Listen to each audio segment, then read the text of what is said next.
CES, or the Consumer Electronics Show, is where manufacturers unveil their latest and greatest products and innovations. So what are the rumours for the next event? Stick around and find out.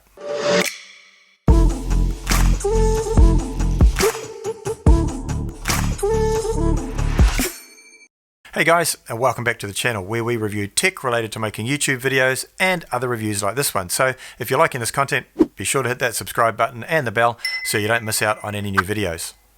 So CES, or the Consumer Electronics Show, is held every January in Las Vegas, Nevada. It's usually the biggest technology expo of the year and is where manufacturers unveil their new products and innovations for the coming year. It's an event that's hotly anticipated by technology reviewers, the media and the general public. And in this video, we'll share what's been leaked so far about upcoming product releases. The next event, held in January from the 11th to the 14th, won't be the same as usual though.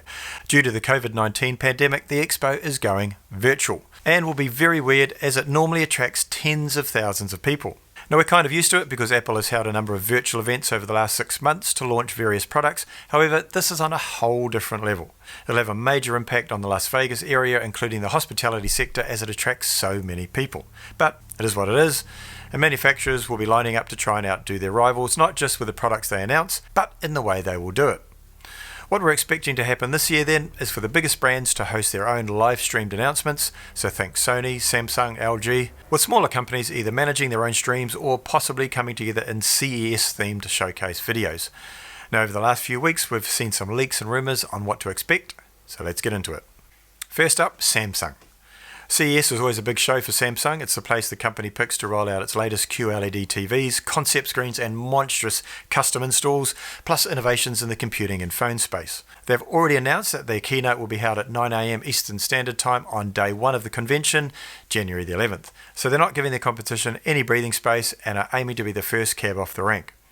The topic for their keynote is creating a better normal for all, and is expected to run 30 minutes in length, during which we'll likely hear more about its upcoming QLED TVs, audio innovations and appliances. Now last year we saw the rotating Samsung Zero TV unveiled, as well as an 8K QLED screen with no bezels. Expectations are for an even bigger 8K range for CES 2021 and possibly, if we're lucky, news of a commercially available transparent TV or sunlight emitting display.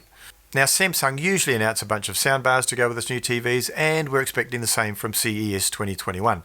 We could see Samsung soundbars with Google Assistant, voice control, as well as Alexa, and more connection options than their predecessors. Next up is Sony. Now they've recently released their latest noise cancelling headphones, the Sony WH-1000XM4. Such consumer-friendly naming conventions. Anyway, so because they've done that, it's unlikely we'll see a new pair of flagship over-ear headphones at CES 2021. However, it's now been a year since the brand's true wireless earbuds, the Sony WF-1000XM3, were launched. And that means CES 2021 could be when Sony launches a 4th generation version of what the industry call the best true wireless earbuds you can buy today. The expectation is they'll come with new features including speak to chat, adaptive noise cancellation and audio upscaling. Last year's CES was pretty quiet for Sony though, with a bit of a dud PS5 logo unveiling and only a small number of new TV announcements. We'll especially be keeping an eye out for new developments in its acoustic surface audio technology, which vibrates the TV panel itself to emit sound. Pretty cool. And now on to LG. They usually use CES as a launchpad for their latest TV range, and 2020 was no different. We saw a range of 8K TVs shown off, as well as confirmation of a new 48-inch OLED size. But what about this year? The word on the street is that the launch of the rollable Signature Series OLED-R, which has been imminent for a while now, may make its appearance. I think that's enough from the big companies and their fixation with TVs for now, so what about other categories, like cameras? Well, unfortunately, CES has been pretty low-key for camera announcements in the last few years, as the big guns tend to prefer the CP Plus show in Japan in February, or hold their own independent launches. Still, we were treated to a few teaser announcements at CES 2020, including the Canon 1DX Mark III, and with the Photokina camera show postponed until 2022, we may see some interesting arrivals at CES 2021.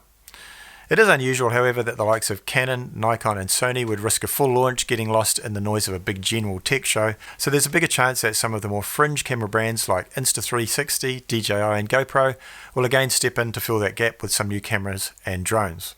As for something that's a little bit off the wall, there's usually something slightly left field coming out at CES, so we've heard we should expect to see a crazy storage story like a 2TB micro SD card from the likes of SanDisk. You may have heard that Sony announced earlier in the year that they're officially getting into the drone market in 2021. There's quite a bit of speculation as to what that may look like, and I've made a video that deep dives into what we know so far, so check out that video here. Plenty more to come as CES gets closer, so make sure you hit the red subscribe button below so you don't miss out on any updates. There's some pretty exciting stuff to come, trust me. Cheers guys, we'll see you in the next video.